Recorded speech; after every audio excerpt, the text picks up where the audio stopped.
اعوذ باللہ من الشیطان الرجیم، بسم اللہ الرحمن الرحیم۔ السلام علیکم ناظرین، پروگرام صبح نور کے ساتھ طاہر حمید تنولی آپ کی خدمت میں حاضر ہے۔ ناظرین کرام، حضرت ابو انیس محمد برکت علی رحمہ اللہ کی تالیف اسماء النبی الکریم سے رسول اللہ صلی اللہ علیہ وآلہ وسلم کا ایک اسم مبارک پڑھنے کی سعادت حاصل کرتے ہیں۔ سیدنا ارحم الناس بالعیال صلی اللہ علیہ وآلہ وسلم۔ ہمارے سردار اپنے اہل و عیال کے ساتھ نرمی فرمانے والے، درود و سلام بھیجے اللہ آپ صلی اللہ علیہ وآلہ وسلم اور آپ صلی اللہ علیہ وآلہ وسلم کی آل پاک اور صحابہ کرام پر۔ حضرت عبداللہ ابن عباس رضی اللہ تعالیٰ عنہ سے روایت ہے کہ جب یہ آیت قل لا اسألکم علیہ اجرا الا المودۃ فی القربى نازل ہوئی تو صحابہ کرام رضوان اللہ تعالیٰ علیہم اجمعین نے بارگاہ نبوی صلی اللہ علیہ وآلہ وسلم میں عرض کیا، یا رسول اللہ صلی اللہ علیہ وآلہ وسلم، آپ کی قرابت کون ہیں جن کی محبت ہم پر واجب ہے؟ تو آپ صلی اللہ علیہ وآلہ وسلم نے ارشاد فرمایا، علی، فاطمہ اور ان کے دو بیٹے حسن و حسین علیہم السلام۔ ناظرین کرام، آج 7 ذو الحج ہے اور حضرت امام باقر کا یوم شہادت ہے۔ حضرت امام باقر ائمہ اہل بیت اطہار میں سے وہ عظیم ہستی ہیں، وہ اس عظیم مقام کے حامل ہیں جن کی مثال ملنا مشکل ہے۔ آپ حضرت امام زین العابدین کے فرزند ارجمند ہیں اور آپ کی والدہ سیدہ فاطمہ بنت حسن ہیں، یعنی تمام ائمہ اہل بیت اطہار میں سے حضرت امام باقر وہ ہستی ہیں جن کو یہ امتیاز حاصل ہے کہ آپ نجیب الطرفین ہیں۔ آپ حضرت امام زین العابدین کے ہر لحاظ سے کامل اور مثالی وارث ہیں۔ حضرت علامہ نے کہا تھا کہ بے خبر مرداں ز رزم کفر دیں، جان من تنہا چو زین العابدین، کہ جو کارزار کفر دین ہے اس کے تقاضے کیا ہیں اس کو کون جانتا ہے؟ یہاں میں ایسے ہی تنہا ہوں جیسے امام زین العابدین تنہا تھے۔ یہ جو یکتائی ہے امام زین العابدین کی، ہمیں امام باقر کی ہستی میں ہر لحاظ سے جھلکتی ہوئی نظر آتی ہے۔ امام باقر امام زین العابدین کے علم، آپ کے زہد و تقوی، آپ کی دعوت و ارشاد اور آل بیت اطہار کے علوم کے وارث ہونے کے لحاظ سے حقیقی طور پہ امام زین العابدین کی تصویر ہیں۔ کربلا سے ہم دیکھتے ہیں کہ وہ جو احقاق حق اور ابطال باطل کی جد و جہد اور سفر ہے، وہیں سے امام باقر اپنے زندگی کے ابتدائی ایام سے امام زین العابدین کے ساتھ ہمیں نظر آتے ہیں۔ آپ کی شان اور آپ کا مقام و مرتبہ بیان کرتے ہوئے حضرت داتا گنج بخش نے جس طرح سے آپ کا تعارف کروایا ہے، حضرت داتا گنج بخش فرماتے ہیں کہ ائمہ اہل بیت اطہار میں سے اہل مشاہدہ اور اہل معاملہ کے لیے حجت اور غالب برہان جو ہستی ہیں وہ امام باقر ہیں۔ یعنی امام باقر کی ہستی وہ ہے جنہوں نے ظاہری لحاظ سے بھی، سماجی لحاظ سے بھی، تہذیبی لحاظ سے بھی اور روحانی، باطنی اور اخلاقی لحاظ سے بھی ایسی دلیل اور ایسی حجت فراہم کی ہے امت کو کہ آپ روشنی کا اور رہنمائی کا ایک کمال مینار بن کے ہمارے سامنے آتے ہیں۔ قرآن مجید کی آیہ مبارکہ کی ایک وضاحت کرتے ہوئے آپ نے حق اور باطل کا امتیاز کیسے کرنا ہے، آپ کا ایک ارشاد حضرت علی حجویر نے نقل کیا ہے۔ آپ فرماتے ہیں کل من شاغلہ کا عن مطالعۃ الحق کے فہو طاغوت کا، ہر وہ شے جو تجھے حق کے مطالعے سے، حق کے مشاہدے سے، حق کے تصور سے، حق کے ذکر سے دور کر دے، وہی تیرے لیے طاغوت ہے۔ یعنی آپ کے فرامین ہم دیکھتے ہیں کہ تزکیہ، تصفیہ اور جو آرائش باطن ہے، تصوف ہے، طریقت ہے، اس کی بنیاد قرار پاتے ہیں۔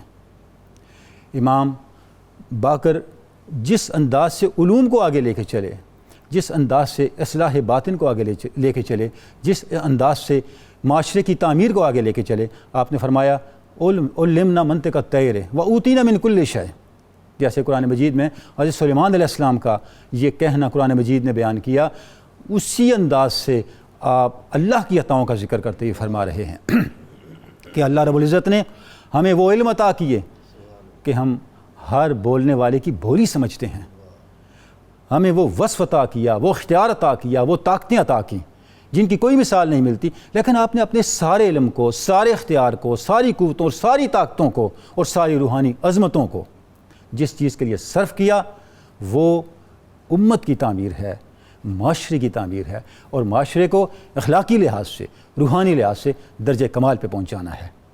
ناظرین کرام، آج ہم اہل علم سے، اپنے ساتھ موجود علماء کرام سے گفتگو کریں گے امام باقر کی شخصیت کے حوالے سے، آپ کے کمالات کے حوالے سے، آپ کے علم و معرفت کے حوالے سے، اور مسلم معاشرے پہ آپ کے احسانات کے حوالے سے۔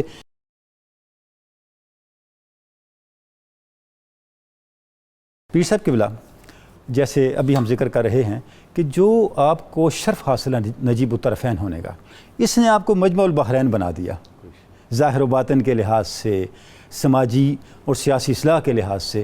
تو یہ ایک بہت بڑا اس کے پیچھے کردار ہمیں آپ کے خاندان کا اور وہ حسب و نسب کا نظر آتا ہے۔ تو آپ کی پیدائش، آپ کا بچپن، آپ کا خاندان، اس پہ کچھ ارشاد فرمائیں۔ بسم اللہ الرحمن الرحیم۔ بہت ہی خوبصورت ابتدائیہ آپ نے ارشاد فرمایا۔ حضرت امام محمد باقر علیہ السلام، جن کا ائمہ اہل بیت اطہار میں نام مبارک محمد سب سے پہلے رکھا گیا، سبحان اور اللہ، آقا صلی اللہ علیہ وآلہ وسلم کے بعد یہ نام آپ کے حصہ میں آیا۔ سبحان اللہ، یہ بھی آپ کا ایک یہ امتیاز ہے۔ بھی آپ کا ایک امتیاز ہے، اور اس امتیاز کی وجہ بھی یہی بنتی ہے کہ جو نور مصطفیٰ صلی اللہ علیہ وآلہ وسلم دو شہزادوں میں منقسم ہوا تھا، وہ پھر یہاں آ کے یکجا ہوا سبحان ہے اللہ، کہ سبحان آپ کے والد گرامی حضرت علی بن حسین امام زین العابدین علیہ السلام ہیں، اور آپ کی والدہ ماجدہ فاطمہ بنت امام حسن مجتبیٰ علیہ السلام ہیں۔ تو گویا ماں کی طرف سے نانا حضرت امام حسن مجتبیٰ علیہ السلام اور دادا حضرت امام حسین علیہ السلام۔ یکم رجب 57 ہجری آپ کا اس دنیا میں آپ کی تشریف آوری ہے، اور اس اعتبار سے اگر ہم دیکھیں تو 3.5 سال اپنی حیات پاک کے آپ نے سیدہ شباب اہل الجنہ حضرت امام حسین علیہ السلام کی صحبت میں آغوش تربیت میں گزارے ہیں، سبحان اللہ، اور پھر واقعہ کربلا میں بھی آپ شامل ہیں، اور اس کے بعد شہادت حضرت امام حسین علیہ السلام کے بعد بقیہ وقت سارا جو ہے وہ آپ کا اپنے والد گرامی حضرت امام زین العابدین علیہ السلام کی صحبت میں، شفقت اور تربیت میں گزرا ہے، جو تقریباً 35 برس کا عرصہ بنتا ہے، اور اس کے بعد پھر بقیہ زندگی کے جو 18-19 برس ہیں وہ آپ کی اپنے دور امامت کے ہیں۔ سبحان اللہ۔ حضرت امام محمد باقر علیہ السلام کے معزز القابات میں سے ایک لقب ابن الخیرتین اسی بات کی نشاندہی کر رہا ہے کہ 2 خیروں والے، 2 بھلائیوں والے حسنی اور حسینی مبارک نور ان میں آ کر جمع ہو گیا۔ آپ کا نام مبارک محمد ہے جیسے میں نے عرض کیا، اور لقب باقر آپ کا وسعت علم دینے کی وجہ سے ہے، کیونکہ آپ نے تمام تر بے اعتدالیاں حکمرانوں کی، اس کے باوجود آپ نے پھر انہی علوم کا احیاء فرمایا جن علوم کے لیے میرے آقا صلی اللہ علیہ وآلہ وسلم معلم کائنات بنا کر بھیجے گئے تھے۔ انہی علوم کا احیاء آپ کی ذات والا شان سے ہوا، اور ساتھ ساتھ اشاعت اسلام بہت زیادہ ہو چکی تھی، مختلف دنیا کے ممالک سے مختلف طرح کے سوالات، پیچیدہ مسائل اور وہ صورتیں جو طرح طرح کی دنیا کی مختلف ممالک کی تہذیبوں میں تھیں، وہ بھی آ رہی تھیں کہ ان کے جوابات دینا اور اسلام کی روشنی میں ان کا پیرامیٹر طے کرنا۔ تو حضرت امام محمد باقر علیہ السلام نے یہ تمام ذمہ داریاں بحسن خوبی نبھائیں کہ آپ نے ان ذمہ داریوں کو اس عمدہ طریقے سے نبھایا کہ ہر دنیا کے ہر کونے سے آنے والے مسئلے کا حل قرآن و سنت کی روشنی میں عطا کیا۔ حضرت جابر بن عبداللہ انصاری جو عظیم صحابی ہیں اور محدثین نے انہیں طبقہ اولیٰ میں شمار کیا ہے، آپ اب شہید احد حضرت عبداللہ کے صاحبزادے ہیں، خود بھی صحابی ہیں، والد گرامی بھی صحابی اور شہید احد ہیں۔ حضرت جابر رضی اللہ تعالیٰ عنہ کو حضور علیہ الصلوۃ والسلام نے ایک بار اب آپ کی آغوش میں، میرے آقا کی آغوش میں حضرت امام حسین علیہ السلام کھیل رہے تھے، پیار کر رہے تھے حضور نے، اور فرمایا تھا جابر میرے اس چھوٹے نواسے کو اللہ ایک بیٹا دے گا جس کا نام تو علی ہوگا، لیکن وہ اس قدر عبادت گزار ہوگا کہ لوگ اسے زین العابدین کہہ کر یاد کریں گے۔ اللہ یعنی جس سے زین العابدین کا لقب تو وہاں سے شروع ہو گیا، وہاں سے جس سے صف عابدین سج جائے علی، وہ بیٹا میرا ہوگا، اور اللہ اسے ایک بیٹا دے گا جس کا نام تو میرے نام پر ہوگا، میرا ہم نام یعنی محمد ہوگا، لیکن اللہ اس کے ذریعہ سے میرے علم کو اس قدر کائنات میں اشاعت پذیر فرمائے گا کہ وہ باقر کے لقب سے معروف ہوگا۔ اور حضور نے فرمایا اے جابر آپ میرے اس بیٹے سے بھی ملیں گے، اور جب انہیں ملیں تو میرا انہیں سلام کہیے گا۔ یہ ایک ایسا امتیازی وصف ہے جو حضور صلی اللہ علیہ وآلہ وسلم کی بارگاہ سے آپ کو عطا ہوا، کیونکہ پوری امت اور پوری کائنات حضور کی خدمت میں سلام پیش کرنا اپنے لیے سعادت سمجھے، اور خوشا نصیب کہ حضور فرمائیں کہ میرا سلام محمد باقر کو دینا۔ یہ حضرت جابر رضی اللہ تعالیٰ عنہ ضعیف ہو گئے تھے پیرانہ سالی میں، جب آپ کی ملاقات ہوئی اور حضرت امام زین العابدین علیہ السلام نے فرمایا حضرت امام محمد باقر علیہ السلام کو کہ یہ چچا آپ کے صحابی رسول ہیں، ان کے سر کو بوسہ دو، ان کا ادب بجا لاؤ، تو آپ نے جب ایسا کیا پھر انہوں نے آگے سے فرمایا کہ آپ کی تو ایک امانت میرے پاس ہے، اور حضور علیہ السلام کا پھر یہ سلام انہوں نے پہنچایا۔ بہت بڑی سعادت، بہت بڑی خوشبختی، اور دراصل یہ ان تمام آنے والی جو آپ کی مبارک زندگی کی خدمات ہیں، ان تمام زندگی کا احاطہ یہ بات کرتی ہے کہ حضور کی بارگاہ میں وہ کس قدر پسندیدہ تھا سب کچھ، جس کی وجہ سے آپ کو سلام جو ہے وہ اس کا عنایت کیا گیا۔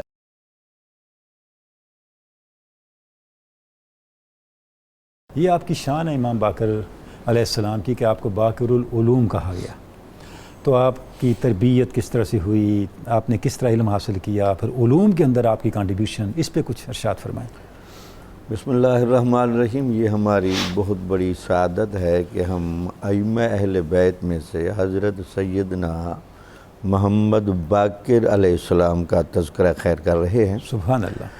قبلہ تنولی صاحب بڑی ایک خوشگوار حیرت ہوتی ہے کہ جب حضور نبی اکرم صلی اللہ علیہ وسلم کا اس خاندان کی فضیلت متعین کرنے کا علم ہوتا ہے، اللہ اکبر، تو اس کی دو وجوہات تھیں۔ ایک وجہ تو یہ تھی کہ آپ کو جو ذاتی فضیلت حاصل ہے اس ذاتی فضیلت کا تسلسل دکھانا تھا کہ یہ صرف فضیلت مجھ تک نہیں رک جائے گی، یہ فضیلت میری اولاد میں بھی جائے گی۔ اچھا، شروع میں آیت کریمہ بہت خوبصورت آپ نے پڑھی کہ قرآن مجید نے اس بات کو بیان کیا کہ حضور نبی اکرم صلی اللہ علیہ وسلم نے اپنی عبادت اور اپنی تبلیغ کا اجر معدد فی القربہ کی شکل میں کیوں مانگا۔ ٹھیک ہے، اس کے دو جواب مفسرین نے دیے ہیں۔ ایک جواب تو یہ تھا کہ قرابت داری کی محبت ٹھیک ہے، بطور احسان کے مانی گئی کہ میرا چونکہ تم پر احسان ہے، میں تبلیغ کر کے جا رہا ہوں، دین دے کے جا رہا ہوں، میری اولاد کا ہمیشہ لحاظ رکھنا۔ ٹھیک ہے، دوسری وجہ یہ تھی کہ میں جو تبلیغ کر کے جا رہا ہوں، جو دین دے کے جا رہا ہوں، اس دین کی تبلیغ کو جس کاملیت کے ساتھ، جس تمامیت کے ساتھ، جس شباب کے ساتھ اور جس مشکل ترین حالات میں بغیر کمپرومائز کیے، اس کو جس وقار پر رکھ کر میری اولاد دکھائے گی، میری نگاہیں وہ دیکھ رہی ہیں۔ ٹھیک ہے، جب ہر بندہ راہ رخصت لے گا، جب ہر بندہ خاموشی کی طرف میل ہوگا، اس وقت سچی بات کرنے والے، حق بات کرنے والے، ڈنکے کی چوٹ پر ہر آزمائش کو بالائے طاق رکھ کر استقامت کے معیار متعین کرنے والے، یہ میرے شہزادے آئیں گے، ان کا لحاظ رکھنا، ان کے دین کے اس رنگ کو ہمیشہ تازہ رکھنا. ماشاءاللہ. یہ ظروف ایسے ہیں، سبحان اللہ سبحان یہ اجساد ایسے ہیں جن کے رگو پے میں حضور نبی اکرم صلی اللہ علیہ وسلم کا خون مبارک دوڑتا ہے. سبحان اللہ. یا ایک واقعہ بیان کو ذرا سمجھنے جی کے لیے، جی کسی بندے نے عرض کی پیر میرے علی شاہ صاحب رحمۃ اللہ علیہ سے اچھا کہ مجھے حضور نبی اکرم صلی اللہ علیہ وسلم کی زیارت کا بڑا شوق رہتا ہے. اچھا آپ نے فرمایا کہ آپ کی اولاد مبارک سادات بھی آپ نے دیکھے ہیں. تو انہوں نے کہ اگر آپ کی نگاہ تھوڑی سی بھی نہ ہونا، ٹھیک ہے. سادات نے اپنے چہروں میں نقش مصطفیٰ کو محفوظ کر کے رکھا ہوا ہے. امت کے لیے اب سبحان بھی اللہ. ان چہروں میں وہ نظر آتے ہیں سبحان کہ اللہ. حضور نبی اکرم صلی اللہ علیہ وسلم کا رنگ و روپ کیا تھا، اور اس کا درجہ کمال آپ کی یہ آئمہ شکل پاک ہیں. مبارک کیا تھی. یہی وجہ تھی چونکہ جہاں طہارت کاملہ ہو، جہاں تقوی کامل ہو، وہاں خاص علم بطور وحب کے آتا ہے. ٹھیک ہے. یہ تو حدیث مبارکہ میں بڑی صراحت سے موجود ہے. حضور نبی اکرم صلی اللہ علیہ وسلم نے فرمایا کہ علم کو بڑے بڑے برتنوں میں فرشتے اٹھائے پھرتے ہیں، اور اللہ کی طرف سے آرڈر ہوتا ہے جہاں بھی متقی بندہ ملے یہ علم اس کے ظرف میں جا کر انڈیل دینا. ایک تو ائمہ اہل بیت کو علم وحبی بہت زیادہ ہے. ٹھیک ہے. دوسرا یہ جس خاندان کے خود پڑے ہوئے ہیں نا، آپ اندازہ لگا سکتے ہیں کہ حضور نبی اکرم صلی اللہ علیہ وسلم کے علم کی میراث حضرت امام حسین تک کیسے پہنچی. حضرت علی رضی اللہ تعالیٰ عنہ باب العلم بن کے بیٹھے ہیں. اب اس خاندان میں جو بچہ بھی آئے گا، صاحبزادہ آئے گا، اس کو کہیں علم جا کر لینے کی اصلاً ضرورت نہیں ہے، لیکن اس کے باوجود بھی ان کے ہاں محنت کا، کوشش کا، حدیث کی کلیکشن کا آپ کو بڑا جذبہ ملے گا. اب دیکھنے میں آپ 37 سال حضرت امام زین العابدین کی صحبت میں رہے. ٹھیک ہے. اور آپ کو پتہ ہے کہ یہ تصوف کی دنیا میں صرف 2 لمحے بھی کسی کامل بندے کے مل جائیں، نہ صرف وہ ولایت انڈیل دیتے ہیں، کمال تک پہنچانے کے لیے کمال کافی ہے. تک پہنچا دیتے ہیں. تو حضرت امام زین العابدین کے امام باقر بڑا تذکرہ کرتے تھے. ٹھیک ہے. ان کی تنہائیاں، ان کی عبادتیں، ان کا علمی تبور، وہ سارے ہنگامی حالات میں ٹھیک ہے. اتنا وقار، اتنی بردباری اور مایوسی کا کوئی وہاں ذرا بھی نہیں. اگرچہ ان حالات کی وجہ سے آنکھیں تو ضرور نم رہتی تھیں، لیکن دل کا حوصلہ، دماغ کا حوصلہ اتنا تر و تازہ تھا کہ ان کو دیکھ کر حضرت علی رضی اللہ تعالیٰ عنہ کی یاد آتی تھی. سبحان اللہ. آخری بات کر کے میں ختم کر دوں. جی جی. یہ قرآن مجید کی آیت مبارکہ تھی، اس پر مفسرین بہت پریشان تھے. ٹھیک ہے. داتا صاحب لکھتے ہیں ٹھیک ہے. وَمَنْ يَكْفُرْ بِالطَّاغُوتِ، جس نے طاغوت کا انکار کیا، وَيُؤْمِنْ بِاللَّهِ، اور اللہ پر ایمان لے آیا، فَقَدْ اسْتَمْسَكَ بِالْعُرْوَةِ الْوُثْقَىٰ، اس نے مضبوط کڑی کو ہاتھ میں تھاما، وہ کبھی ٹوٹے گی نہیں. واللہ سمیع علیم، اللہ تعالیٰ سننے والا، جاننے والا ہے. اب یہ صفات تو ہر بندے میں تقریباً ہوتی ہیں. جو اللہ پر ایمان لاتا ہے وہ کفر کا ضرور انکار کرتا ہے، تو پھر عروہ وثقیٰ وہ کیسے بن جاتی ہے. ٹھیک ہے. تو اس پر جب آپ سے پوچھا گیا، آپ نے کہا یہاں طاغوت سے مراد صرف کفر نہیں ہے، ٹھیک ہے. طاغوت سے مراد ہر وہ چیز جو آپ کو مطالعہ حق سے دور کرے. ٹھیک ہے.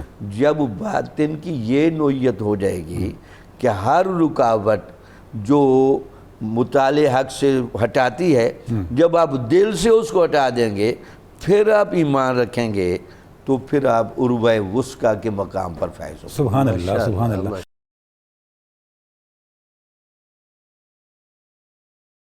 حافظ ساجد محمود الازہری صاحب جیسے بھی ڈاکٹر صاحب بتا رہے ہیں کہ حضرت امام باقر کی شخصیت میں علم بطور علم بھی ہے، بطور عمل بھی ہے.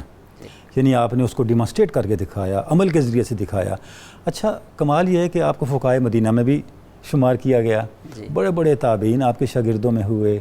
تو آپ کے جو اخلاق و کردار ہے، آپ کا جو علم ہے، آپ کے شاگرد ہیں جو آپ کی شان علم کو مزید نکھر کے سامنے لانے کا ایک وسیلہ بنتے ہیں. اس پہ کچھ ارشاد فرمائیں. جی بہت شکریہ تنولی صاحب. بسم اللہ الرحمن الرحیم.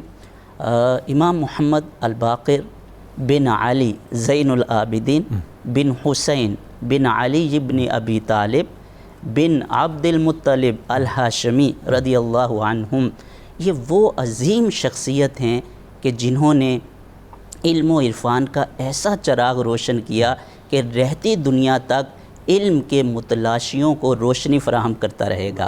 اور آپ کی جو تعلیمات ہیں، امام محمد الباقر کی تعلیمات، یہ پوری امت مسلمہ کے لیے ہدایت، وحدت اور فکری ارتقاء کا سرمایہ ہیں۔ اور آپ کے جو متعدد القابات ہیں ان میں ایک لقب باقر ہے، اور باقر یہ عربی زبان کے اندر اسم فاعل ہے۔ باقرہ کا معنی ہے شقہ۔ اچھا، باقر العلوم یعنی کہ امام محمد الباقر نے علم و عرفان کے جو چشمے تھے ان کو کھولا ہے، اور ان کے جو علم کے راز و نیاز ہیں وہاں تک پہنچے ہیں۔ اور قرآن مجید کے ظاہری معنی سے بھی آپ واقف تھے اور جانتے تھے، اور قرآن مجید کے جو باطنی الفاظ کے معنی ہیں اس سے بھی آپ جانتے تھے اور اس کی واقفیت رکھتے تھے۔ اور ایسے کیوں نہ ہوتا؟ حضور علیہ الصلوۃ والسلام نے فرمایا انی ترکت فیکم الثقلین ان تمسکتم لن تضلوا بعدی ابدا، میں تم میں دو ثقلین، دو چیزیں چھوڑ کے جا رہا ہوں۔ ثقل کہتے ہیں کنولی صاحب الشیء النفیس، جو نفیس چیز ہوتی ہے۔ تو حضور علیہ الصلوۃ والسلام فرما رہے ہیں صحابہ کرام کو کہ میں دو نفیس چیزیں تمہارے درمیان چھوڑ کے جا رہا ہوں، اگر تم ان کو مضبوطی سے تھامے رکھو گے میرے بعد کبھی گمراہ نہیں ہوگے۔ اور وہ دو نفیس چیزیں کون سی ہیں؟ کتاب اللہ، سب سے پہلے قرآن مجید ہے، حبل ممدود من السماء الی الارض، وہ لمبی رسی ہے جو آسمان سے زمین تک پہنچتی ہے۔ اور دوسرا حضور علیہ الصلوۃ والسلام نے فرمایا وعطرتی اہل بیتی، اور دوسری نفیس جن کے ذریعے ہم زمین سے آسمان پہ پہنچ سکتے ہیں۔ سبحان اللہ۔ دوسری نفیس چیز جو ہے وہ میری اہل بیت، میری عطرت ہے، اگر ان کو مضبوطی سے تھامے رکھو گے کبھی گمراہ نہیں ہوگے۔ اور آخری جملہ جو حدیث کا ہے کہ یہ جو قرآن مجید اور اہل بیت اطہار ہیں لن یتفرقا حتی یرد علی الحوض، اللہ اکبر، یہ کبھی بھی قرآن اور اہل بیت الگ نہیں ہو سکتے ہیں یہاں تک کہ حوض کوثر پر میرے پاس پہنچیں گے۔ یعنی اہل بیت کا راستہ ہمیشہ عظیمت کا راستہ رہے گا، اور قرآن کو نہیں چھوڑیں گے کچھ بھی ہو جائے، بالکل کچھ بھی، کیسے بھی حالات آ جائیں، وہ عظیمت کے راستے کو اگر ساری امت بھی خاموش ہو جائے اور سرنڈر کر جائے اور کمپرومائز کر جائے تو اہل بیت اطہار وہ کمپرومائز نہیں کریں گے، قرآن مجید کا چراغ تھامے رکھیں گے اور عظیمت کے راستے پر رہیں گے۔ اور تو یہ جو ہم نے کہا کہ قرآن مجید کے ظاہری معنی اور باطنی معنی سے واقفیت رکھتے تھے اور جانتے تھے، آپ نے دیکھا حضور علیہ الصلوۃ والسلام فرما رہے ہیں کہ قرآن اور اہل بیت کبھی الگ نہیں ہو سکتے یہاں تک کہ میرے پاس حوض کوثر پر پہنچ جائیں گے۔ ایک اور لطیف چیز جو اس حدیث کے اندر ہے کہ متمسک بالکتاب اور متمسک بأہل بیت محمد، یہ دو چیزیں ہیں جو گمراہی سے بچاتی ہیں۔ دیکھیے تنولی صاحب، قرآن مجید سے متمسک اور اس کے راستے پر چلنا اور اس کی تعلیمات پر عمل کرنا یہ بھی مشکل راستہ ہے، یہ آسان نہیں ہے۔ قرآن نے کہا الف لام میم احاسب الناس ان یترکوا ان یقولوا آمنا وهم لا یفتنون، کیا لوگ یہ سمجھتے ہیں کہ اس بات پر ان کو چھوڑ دیا جائے گا کہ وہ ایمان لے آئے اور ان کی آزمائش اور ابتلا میں نہیں ڈالا جائے گا؟ یہ تو آزمائش میں ڈالنا، یہی تو کھرے اور کھوٹے کی پہچان ہی یہاں سے ہوگی، طیب اور کی پہچان کہاں سے ہوگی؟ جب وہ ابتلا میں ہوگا۔ قرآن کہتا ہے لیمیز اللہ الخبیث من الطیب۔ اللہ اکبر۔ تو قرآن مجید کا راستہ یہ بھی آزمائش کا راستہ ہے، اور اسی طرح اہل بیت اطہار کی محبت کا دعویٰ اور ان کا دفاع یہ بھی آزمائش کا راستہ ہے۔ اور ہم نے پوری ہسٹری میں دیکھا کہ اہل بیت اطہار کے ساتھ جو امت نے کیا کیا اور ان سے محبت کا دعویٰ کرنے والے اور ان کا دفاع کرنے والوں نے کے ساتھ کیا ہوا۔ لہٰذا ایمان کی کاملیت اور اعمال کی مقبولیت دونوں اہل بیت اطہار کی محبت کے ساتھ جڑے۔ سبحان اللہ، سبحان اللہ۔ عزیز صاحب بہت شکریہ۔ ناظرین اکرام، ہم نے حضرت امام باقر کی شخصیت، آپ کی خدمات، آپ کے مناقب پہ گفتگو کی۔ اہل علم ہمارے ساتھ موجود تھے، جناب پیر قمر شکور احمد صاحب کا، ڈاکٹر شبیر احمد جامی صاحب کا اور جناب حافظ ساجد محمود الازہری صاحب کا بہت بہت شکریہ۔ ہم ناظرین کرام آخر میں محمد شاہ زیب جاوید گنجالوی صاحب سے منقبت بھی سنیں گے، لیکن اس سے پہلے کتاب الشفا سے وظیفہ سورہ مزمل پڑھنے کا وظیفہ ذوالحج کے پہلے بدھ بعد از مغرب اپنے گھر، دکان یا اپنے کاروبار کی جگہ پر کثرت سے سورہ مزمل کی تلاوت کریں اور اسی رات شب بیداری کر کے اللہ کی بارگاہ میں مناجات کریں، انشاءاللہ ہر قسم کی بھلائی حاصل ہوگی۔ سیدنا امام باقر علیہ السلام کا قول مبارک، ایک نفع پہنچانے والا عالم 70,000 عابدوں سے بہتر ہے۔ عالم کی صحبت میں لمحہ بھر بیٹھنا 1 سال کی عبادت سے بہتر ہے۔ گلشن سید عالم کا گل تر باقر،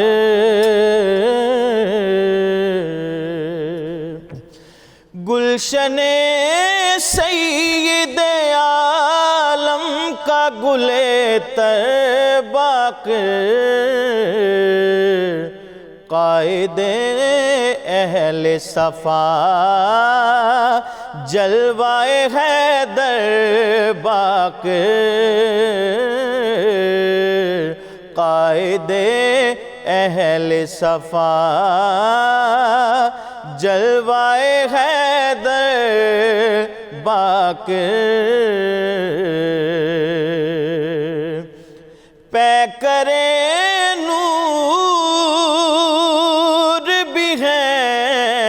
قاسم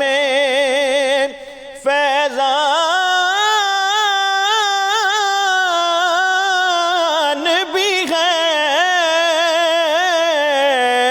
پیکر نور بھی ہے، قاسم فیضان بھی ہے،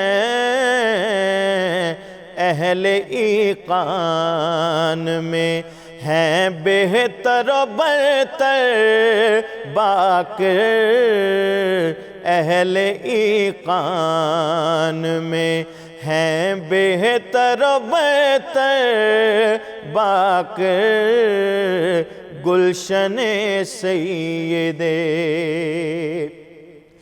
ان کے ہر قول سے در علم کے باغ ہوتے ہیں،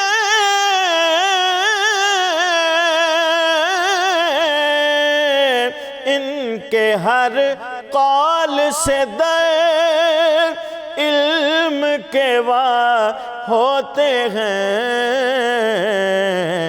نکہت علم سے نکہت علم سے کرتے ہیں معطر باقر، نکہت علم سے کرتے ہیں معطر باقر، گلشن سید عالم کا گل تر باقر،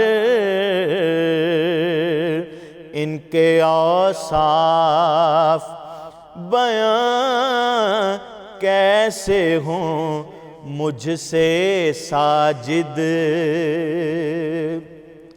ان کے اوصاف بیان کیسے ہوں مجھ سے ساجد، کے اوصاف بیان کیسے ہوں مجھ سے ساجد، میں کہ ایک ذرہ میں کہ ایک ذرہ ہوں ہیں آل کے اختر باقر، گلشن سید عالم کا گل تر باقر، قائد اہل صفا جلوائے حیدر باقر